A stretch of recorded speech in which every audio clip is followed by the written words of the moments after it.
Alors là, on vient d'assister à quelque chose d'historique. Pour leur première participation en Coupe du Monde, les amis, pendant que tout le monde les voyait perdre face à l'Espagne, l'Espagne qui aujourd'hui est champion d'Europe en titre et le Cap-Vert est seulement 67e du classement FIFA. Donc en temps normal, l'écart entre les deux équipes est énorme. Sauf que le Cap-Vert aujourd'hui est venu avec une seule idée en tête, défendre tout court. Ils étaient pas là pour s'inventer une vie, y a qu'à voir les statistiques. Seulement 3 tirs au total pour le Cap-Vert dans le match et 22 tirs pour l'Espagne. Le réel problème de l'Espagne aujourd'hui, c'est le fait d'avoir joué sans Lamine Yamal et Nico Williams sur les côtés. On a vu aujourd'hui que sans ces perturbateurs là, l'Espagne c'est très moyen. La preuve, Oyarzabal pendant 30 minutes en première mi-temps, il a touché 0 ballon. Carrément, c'est un record, c'est le premier joueur à faire ça dans une Coupe du Monde depuis 1966. Même temps, j'ai envie de dire, comment tu veux toucher un ballon si tes ailiers c'est Ferran Torres et Gavi? T'es mort d'avance. Et en plus de ça, au milieu, Pedri c'était pas trop ça aujourd'hui, Fabian Ruiz j'en parle même pas. Y'a que Rodri qui se débrouille un peu. Et bien évidemment, ceux qui les a le plus posé problème, ou celui qui les a le plus posé problème, c'est cet homme. Bosignan aujourd'hui, c'est tout simplement une masterclass, ce qui nous a sorti. Y'a qu'à voir comment Rodri se tenait la tête. Y'avait rien qui rentrait, il attrapait toutes les balles. Et je tiens juste à rappeler que le gars il a 40 ans quand même. Défensivement, lui et ses coéquipiers se sont donné corps et âme jusqu'à la fin. Et ce qui m'impressionne encore plus dans tout ça, c'est que malgré qu'il n'arrivait pas à aligner 3 passes en attaque,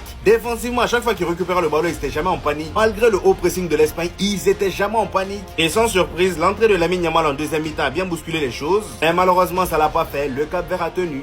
Les gars, Cabo Verde Franchement, grand respect au Cap-Vert pour ce match nul 0-0 face à l'Espagne. Alors oui, l'Espagne a ultra dominé. Ils ont poussé du début à la fin. Ils ont eu 50 000 occasions. Mais les Cap-Verdiens ont défendu comme s'ils allaient sauver la nation. Chaque ballon, ils l'ont joué à 200% les gars. C'était beau à voir carrément. Parfois, on aime le beau football. Mais là, ce soir, s'il y a un truc que je retiens, c'est la très très belle mentalité des Cap-Verdiens. En termes de solidarité, waouh! Tenir pendant aussi longtemps face à une Espagne qui pousse. L'Espagne qui a fait rentrer tous ses joueurs. Ils ont fait rentrer Lamine Yamal, ils ont fait rentrer Williams, Merino. Hey, ils ont mis tous les joueurs offensifs qu'ils pouvaient. Mais ils sont tombés sur Vozinha. Vozinha, quel match! Quel match de sa part, il a fait je sais pas combien d'arrêts. Un nombre incalculable de parades. Pour moi, c'est lui l'homme du match carrément. Les défenseurs du Cap-Vert, pareil, vous aussi, vous êtes tous hommes du match.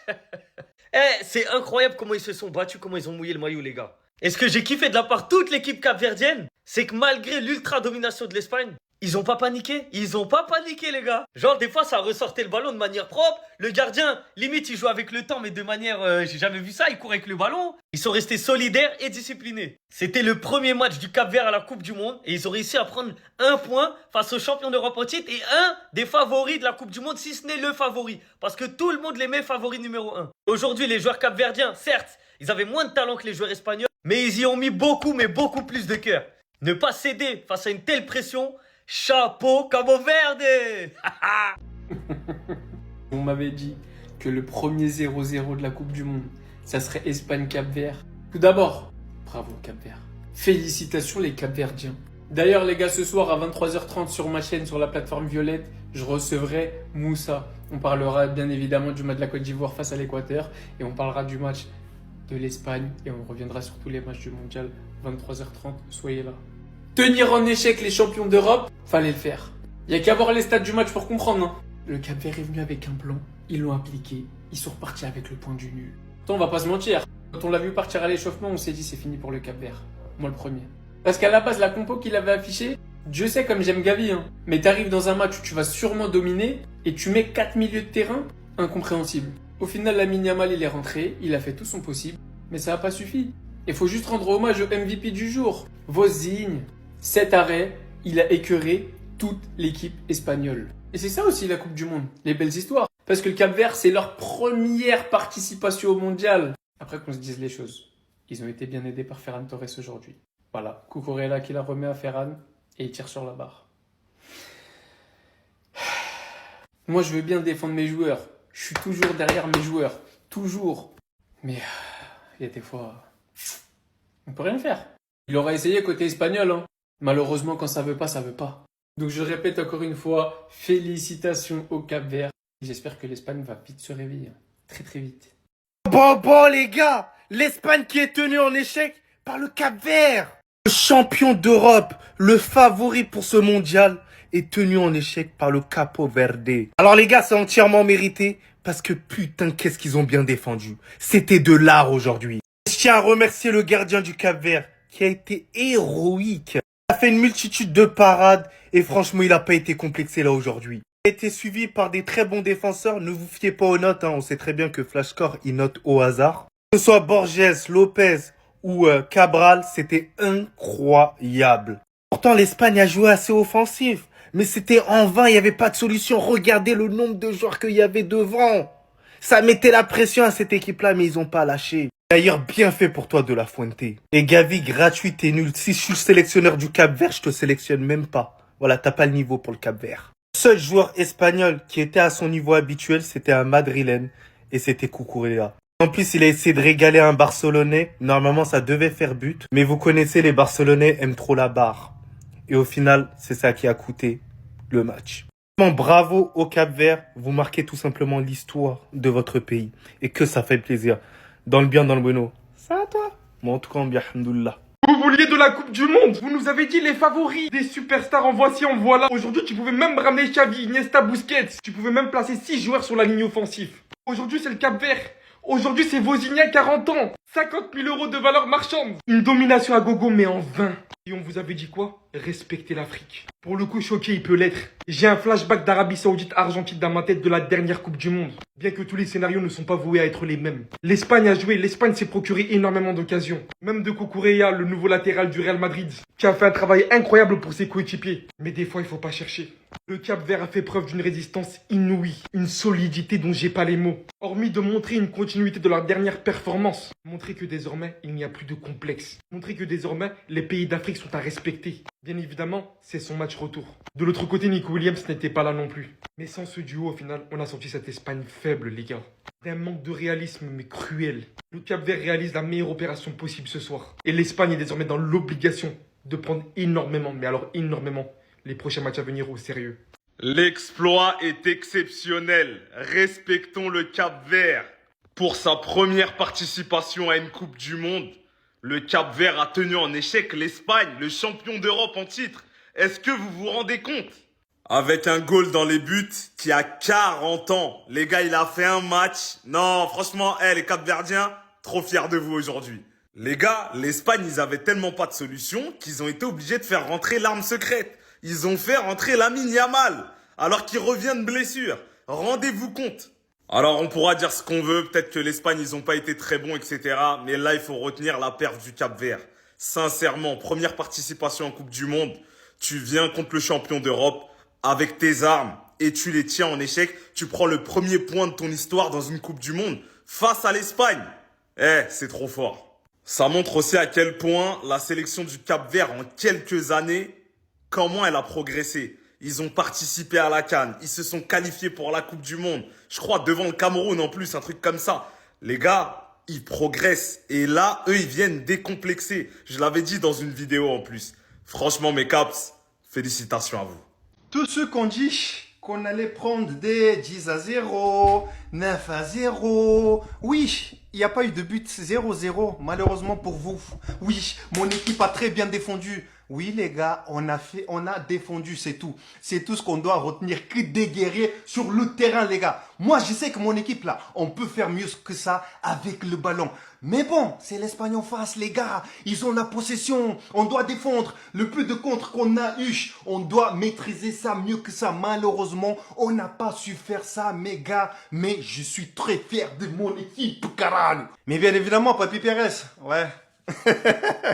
Oui, Papi Pérez, tu peux aller à remplaçant de Thibaut Courtois. On sait jamais. Non, les gars, j'ai trop d'émotions là. Première Coupe du Monde, on arrive, l'Espagne. Encore une fois, on n'a fait que défendre, c'est pas grave. C'était, entre guillemets, le plus important à faire. Mais je sais que face à d'autres nations, on va jouer mieux que ça. En tout cas, quand on aura le ballon, on va maîtriser ça. Surtout les contres, mes petits. La prochaine fois, il faut maîtriser ça, les gars. Il faut maîtriser ça. Mais je suis fier de vous. C'est un très très mauvais message que l'Espagne vient d'envoyer à la terre entière en montrant que sans leur ailier déstabilisateur, ils sont prenables par n'importe qui. Je tiens d'abord à féliciter le Cap-Vert qui a tenu en échec l'Espagne. C'est une performance historique, 40 ans. 40 ans. Il a été un cauchemar pour les Espagnols. L'Espagne n'a pas du tout aidé avec un très mauvais Ferran Torres et un Oyarzabal qui a pratiquement jamais été connecté. C'est un match qui aurait pu se débloquer et ouvrir cette défense si Ferran Torres ne faisait pas du Ferran Torres. Et en plus des bons ballons dans la surface, il en a eu 2. L'idée de mettre Gavi ailier, j'espère qu'on verra plus ça. J'ai eu un très mauvais souvenir du milieu à 4 de Xavi lorsqu'on gagne la Liga. Et ce qui est encore plus inquiétant pour l'Espagne, c'est que lorsqu'ils ne trouvent pas la solution, ils laissent énormément d'espace derrière eux. Face à une équipe comme la France, la Côte d'Ivoire, le Sénégal et plein d'autres, avec des attaquants rapides, bons en contre-attaque ou en transition rapide, l'Espagne peut se faire punir cash. Car on a vu les boulevards que le Cap-Vert pouvait avoir lorsqu'il récupérait le ballon. En tout cas, c'est un avertissement pour l'Espagne. Si Lamine Yamal et Nico Williams ne sont pas en forme, malheureusement, je pense qu'ils iront pas bien loin. Sinon, vous les gars, vous en pensez quoi? Ramenez-vous sur l'importance en une. Donc finalement, durant cette Coupe du Monde, l'Espagne dépendra uniquement de la forme physique de ces deux-là. Tout d'abord, si vous ne savez pas regarder les matchs, est-ce qu'il vous faut Oplis et des gars firmes? En plus ça, vous avez une réduction avec mon code KB10, film, série, match, n'hésitez pas à foncer, tout est dans la bio. Car on a vu à quel point l'Espagne pouvait être peu inquiétante si ces deux mecs n'étaient pas là sur les ailes pour déstabiliser une défense. L'Espagne se faisait siffler car c'était ennuyant. Contrôle, passe, personne pour prendre son 1 contre 1, personne pour déstabiliser. Et on a vu comment ils ont commencé à un peu plus accélérer lorsque Lamine est rentré. Mais est-ce que ce sera assez dans le futur? Est-ce que Lamine Yamal et Nico Williams seront en forme à temps? Parce que la Coupe du Monde, ça attend pas. Ils ont perdu des points précieux et se sont rajoutés une pression supplémentaire sur les épaules. Nico Williams, on l'a vu sa saison, elle a été remplie de blessures. Est-ce qu'il va réussir à être en jambes avec l'Espagne? Ça, je ne sais pas. Lamine Yamal, début de saison, pubalgie. Blessure musculaire après son penalty le 22 avril. Là, maintenant, il est de retour. On verra ce que ça donnera au prochain match. En tout cas, je suis très déçu du niveau de l'Espagne aujourd'hui. J'ai eu l'impression de regarder un match du Barça où sans Lamine, il n'y a pas de magie. Sans Lamine, il n'y a personne qui prend des initiatives. Sans Lamine, l'Espagne est beaucoup trop prévisible. Enfin bref, sinon vous les gars, vous en pensez quoi? Ramenez-vous sur cette importance en une. Qu'est-ce que tu veux dire en fait? Favori de la compétition, tout le monde te survend, et ça joue comme ça? Non mais sincèrement, hein. Toi en fait je sais pas. En fait, je sais pas. Mettre Oyarzabal, Ferran à droite, Gavi à gauche. Mais en fait c'est quoi ton souci? Genre, c'est quoi ton putain de problème en fait? En mode là, lui là, avec le match d'enculé qu'il fait là, il reste 90 minutes sur le terrain et il sort Ferran alors qu'il peut mettre Ferran en 9. Non mais vas-y frère. Non, au bout d'un moment, moi je sais pas. Malgré tout, merci pour ton match. Et je m'en fous, ouais, t'as signé au Real Madrid, c'est bon. Moi je parle de l'Espagne là. Merci pour ton match, Cucurella. T'as été le meilleur Espagnol aujourd'hui. Il y a tellement de choses à dire. Merci Lamine malgré tout parce que t'as apporté de la fraîcheur en attaque. Rodri, franchement, mais va sur le banc. Pichi va sur le banc. Fabian, c'était pas horrible, mais yaourt nature, quoi. Pedri, perso, au début du match, moi, j'ai bien aimé parce que c'était le seul qui montait, c'était le seul qui essayait de changer de rythme. Mais franchement, le milieu Fabian, Rodri, mais quelle horreur, sincèrement. En tout cas, bravo au Cap-Vert, hein, qui pour leur première participation en Coupe du Monde, premier match, ils s'affrontent l'Espagne et ils arrivent à tenir le 0-0. D'ailleurs, c'est le premier 0-0 du mondial, hein. Évidemment, ça tombe sur les favoris parce que sinon, c'est pas drôle. Et maintenant, à voir le résultat entre l'Arabie Saoudite et l'Uruguay à minuit. Mais là, l'Uruguay ou l'Arabie Saoudite, ils prennent une vraie option, quoi. Waouh! Les Capverdiens, je sais pas si vous vous rendez compte de l'exploit que vous venez de réaliser. Je sais pas si vous vous rendez compte de ce que vous venez de faire. Pour votre premier match de l'histoire en Coupe du Monde, vous faites un match nul face à l'Espagne. L'un des favoris pour cette Coupe du Monde. 3e au classement FIFA. Et vous, votre première participation en Coupe du Monde, vous faites un match nul. 0-0. 0 but partout. Franchement, c'est historique. C'est incroyable. Personne s'y attendait à ça. C'est vraiment historique. Donc, je sais pas si vous vous rendez compte, au fait. Je sais pas si vous réalisez l'énorme exploit que vous venez de faire, hein. Franchement, les Cap-Verts, bravo. J'ai pas grand-chose à dire. Je n'ai rien à dire, d'ailleurs. Juste bravo. Félicitations. C'est incroyable. Personne n'aurait cru. Parce que moi, je me rappelle, quand ils ont fait le tirage au sort, les gens s'est moqués de vous. Ouais, les Cap-Verts va tomber. Ouais, les Cap-Verts va se faire du Farah par l'Espagne. L'Espagne va salement leur chicoter. Moi, je me rappelle, j'ai pas oublié. Et aujourd'hui, vous tenez l'Espagne en échec. Le favori pour la Coupe du Monde 2026. 3e au classement FIFA. Franchement, bravo. C'est incroyable, le Cap-Verdien. Qu'est-ce qui se passe? Ils nous voyaient morts. Ils nous voyaient morts contre l'Espagne. Yamal, Nico Williams, machin chouette, y a pas ça chez nous. Non les gars, merci, je suis à 2 doigts de pleurer. Merci, les émotions pour notre premier match qu'on vient de faire. Pour moi, c'est magnifique. C'est comme si c'était une victoire. Les gars, si vous n'êtes pas Cavalier, vous pouvez pas comprendre. Pour vous, peut-être on est ridicule. Mais ce qu'on vient de faire, la solidité défensive contre les Espagnols, alors que tout le monde nous voyait prendre 8-0 ou je sais pas quoi. Les gars, ce match nul peut nous faire espérer quelque chose. Merci Cabo Verde, merci aux 11 guerriers, à tous ceux qui sont entrés sur le terrain, qui ont donné corps et âme pour ce pays. Merci.